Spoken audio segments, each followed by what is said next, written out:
Please be advised that the views and opinions of the host and guests do not reflect those of the station, the management, and its network.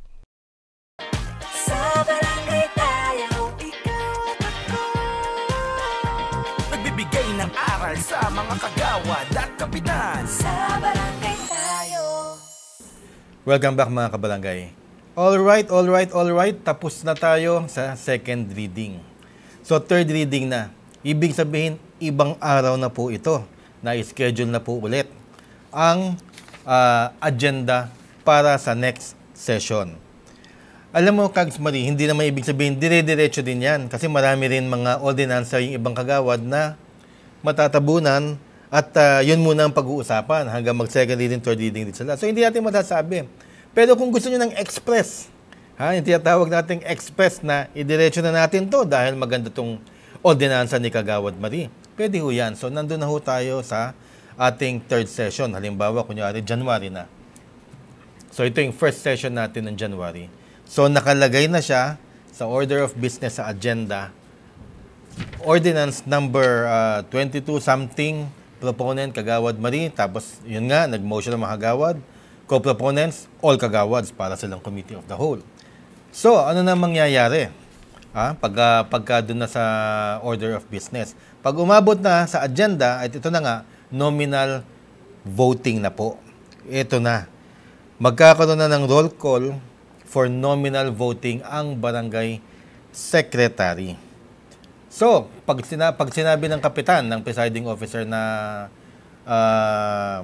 okay mga kagawad, pagbobotohan na natin ang ordinansa ni Kagawad Marie on third and final reading. So, lahat ng mga kagawad sasabihin, magkakaroon ng nominal voting. Number 1 kagawad, tatayo.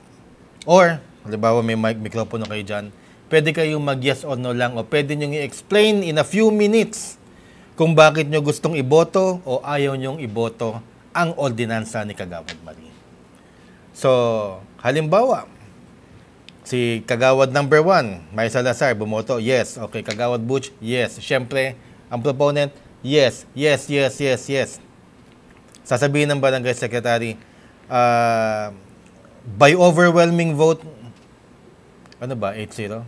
Kasama ang SK, no? Yes, Kags. 8 votes,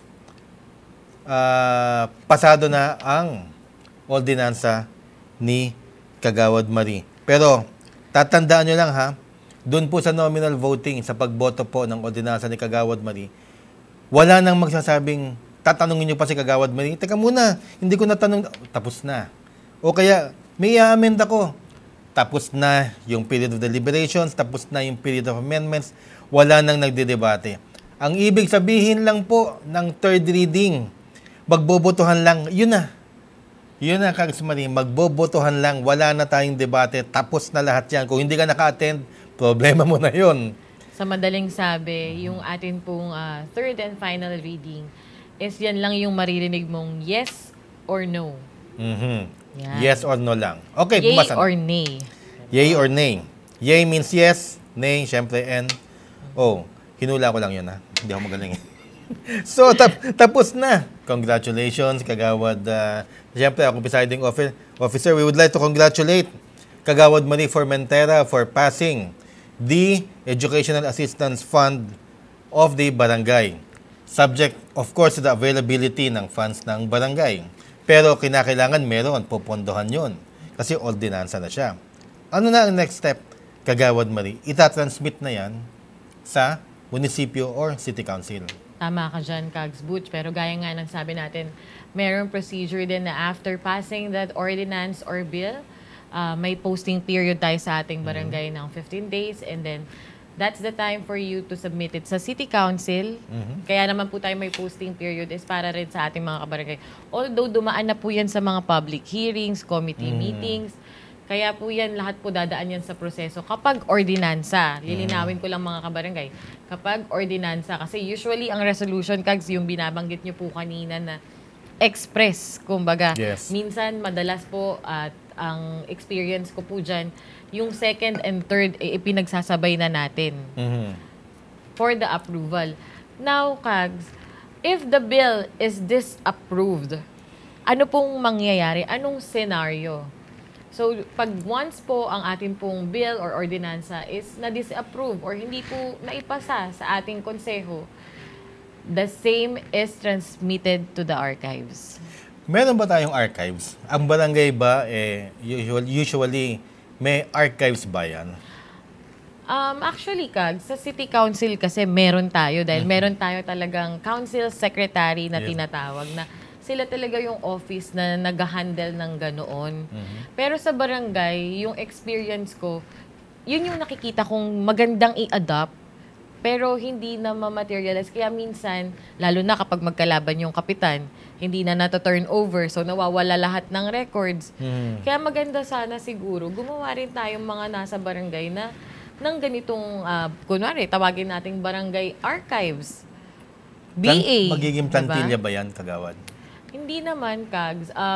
Ito kasi trabaho naman talaga siya ng secretary. It's the initiative of the barangay secretary. Yun nga lang, gaya ng sabi ko, sa barangay kasi may mga turnovers na may mga pagkakataon na yung mga records, Kags, hindi binibigay or ipinapasa dun sa susunod na uupo. Kaya naman mga kabarangay, siguro kung gagawa tayo ng resolusyon, hindi naman yan magkakaroon ng fundings. Kung meron Walang man, gastos yan, di ba? yes, pero kung meron man, it's very minimal and kasama na siya sa operations ng barangay. Kasi ang archives naman, kumbaga, i-gather nyo, i-facilitate nyo kung ano yung mga resolutions, mga ordinances na ipinasa para naman meron din tayong ma-review or maiwasan din yung duplication, Kagawad Butch. Correct. Alam mo, Kags Marie, yung archive na yan, halimbawa, initiative nga ng barangay secretary, no? Fina-folder lang yan eh. Tapos nakalagay doon, ito na yung mga na-archive na ordinances. Yes, Or lagyan nyo denied. lang ng... No. Actually, mga kabarangay, napakasimple. Oo, simple lang yun. Pwedeng kumuha kayo ng folder, ilagay nyo kung anong taon, is it resolution, or is it ordinance, or pwedeng, kung gusto nyo, marami kayong funds, may resolution na pinropose lang, hindi na approved. 'Di ba? Pwede Nandun mong lang gawan yan. ng selection para naman categorical. Madaling hugutin, Kags Butch. At saka, hindi naman yan para basahin ulit ng mga hagawad. Pero alam niyo yung mga bagong papasok na hagawad, pag turn over yan, proper turnover, makikita ng mga reference yan. Ay, ito pa lang si Kagawad na nag-third term, wala na siya ngayon. Ito pa lang yung mga gusto mong pag-usapan natin, okay daw, di ba? Mga ganun ba, for future legislators po yan. Hindi dapat yung, kasi nangyayari ngayon, sa totoo lang, pag hindi na pinag-usapan, basura na yung papel. Nakakalungkot din naman kasi kahit papano, binigyan niya ng effort ng atin pong elected official during that time. Kaya, alam nyo, ngayon nga po, ngayong araw na ito, na-discuss natin yung first, second, third reading na importante po para sa mga hagawad at pati yung proseso on how to deal with it. Yung para sa kapitan, yung magiging magpipreside, presiding officer po ng order of business, halimbawa sa isang session. Ngayon, magkakaroon kayo ng idea kung ano nangyayari sa Kongreso at sa Senate, di ba? So, ngayon kung, ito na naman ako, pagka iisipin mo, 19 years yung Magna Carta na pinag-uusapan, parang, pwede nga tayo mag-express kung gugustuhin. Actually, yung Maharlika Bill ni PBBM, sinabi niya, express nyo na yan, priority.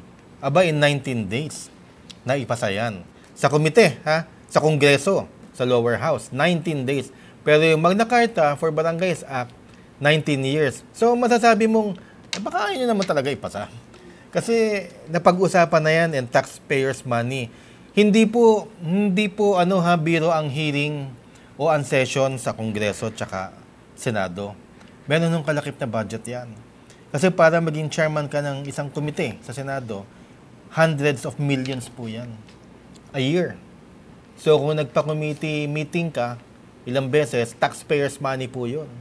Pero kung 19 years mong pinag-uusapan yan ng Kongreso, ibig sabihin ilang hundreds of millions na nagastos ng Kongreso. So magkakaroon ka ng idea, mabubuksan ang isip po natin, mga hagawad, because we are all little legislators. Hindi tayo little in status, Little lang tayo in size kasi barangay lang tayo.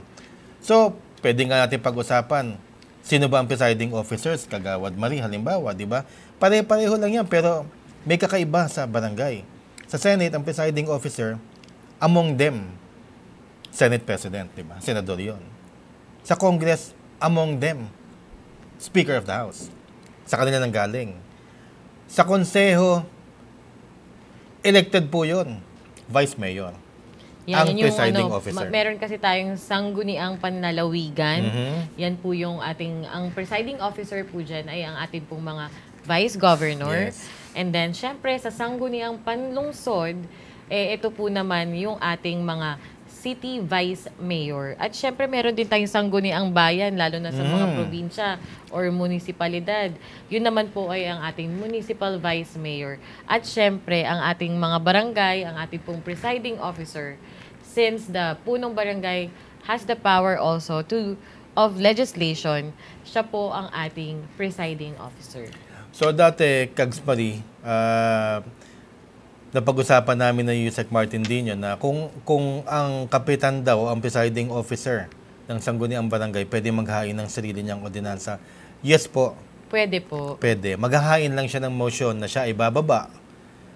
I-relinquish niya muna ang pagiging presiding officer at si number 1 kagawad, halimbawa si Kags Marie, ang siyang tatayong presiding officer muna, ihahain ng kapitan ang kanyang ordinansa. Siya ngayon ang mag-sponsor, siya ngayon ang tatanungin, dadaan tayo ulit sa proseso na yon. Alam niyo ho, yung proseso na yon, di ba na-discuss natin ngayong Kagawad Marino, akala mo lang mahirap. Sugunin words, pero pwede mo naman Tagalogin eh. Kaya lang yung English talaga, wala akong Tagalog word para doon eh. Diba? Ang hirap. Pero walang problema, kukopihin nyo na naman yung mga words, nandun na po yun. Kaya ho yan, may parliamentary procedure para in case na magkagulo sa papeles at tatanungin kayo dahil yung ordinansa nyo pumasa. Tatanungin kayo sa taas, sa munisipyo o kaya sa city council. Ano nangyari? Paano nyo na ipasaari? Meron na kaming ganitong klaseng ordinansa. Lalo na pag nakita nilang duplication. Yes. So, kung hindi kayo dumaan sa proseso, meron kayong ma-administrative case kayo niyan. Isa pa, ang pinaka-importante din kaya natin fina-follow. Kasi marami sa inyo, halimbawa kapitan, presiding officer, tsaka mga hagawad, baka maging konsihal kayo ng bayan o lalawigan. Lagi nating sinasabi, Kagawad Butch, na ang barangay, hindi yan malaki, yes. Pero hindi rin yan maliit. Dahil ang pagiging public servant naman po, walang maliit o malaking posisyon. And nakaka-proud dahil yan po ang pwede nating maging training ground, Kagawad. Yes. Magiging training ground po yan. At pagka dating ninyo sa konseho, i-represent ninyo yung barangay ninyo. Hindi nyo pinagdaanan na rin. At tatanungin kayo. Siyempre nakakahiya yun. You are the representative of that district or barangay. Ngunit maging congressman ka pa. So, talagang magandang training to para sa atin. At hindi lang magandang training, ito talaga ang proseso na sinusunod from the Senate down to the barangay. Kaya hindi boring ang legislation, Kags Marie, di ba? Tama ka dyan, Kags. Ako, mag-a-agree ako dyan, mga kabarangay. Napakasarap sa pakiramdam once na kapag ang resolution mo or ordinansa mo, pinaghirapan mo at naipasa mo, Kagawad Butch, iba po yung pakiramdam. It's really an honor.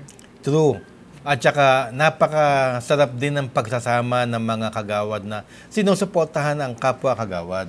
Kasi merong mga konseho na dahil sa inggitan or dahil, alam mo na, politika, ayaw nila maungusan ng isang kagawad, hindi na tinitignan yung resolution at saka yung ordinansa. Kumbaga yung value nawawala. Nawawala dahil sa politika.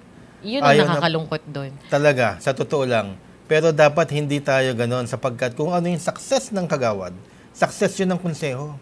Share it. Diba? Share it. Sasabihin ninyong, member ako ng 16th sa Barangay Council ng Barangay Don Bosco. Nakapagpasa kami ng Educational Assistant Development Fund from Kags Marie. At kasama ako sa proseso ng paggawa ng batas na yon. Di ba maganda? Hindi naman natin kailangan pangalandakan na tayo lang ang nagpasa Kasi the mere fact na pumasa yan, dumaan sa mga kamay mo ang ordinansa na yan. Ay, para naman po sa mga barangay kagawads, napakaganda na po ng technology ngayon. You can also do research using the Google. Yes. At kung may mga reference kayo na pwedeng gawin, pwede rin nyo po yan maging basehan. Again, hindi po masamang kumopya. Hindi ng masama. mga resolusyon or ordinansa. Higit sa lahat, lalo na kung ikagaganda po ng inyong mga barangay. Correct. So that ends our session for the day. So I move for the adjournment. Yes, thank you mga kagawad sa inyong pakikinig. Thank you mga future presiding officers, mga kapitan. Saludo po kami sa inyo. So I hereby move this session, I declare this session, mali pa yun, as adjourned. Kita-kita po tayo ulit next week dito Sa sa barangay tayo. Sa barangay tayo, ikaw at ako. Sa barangay tayo,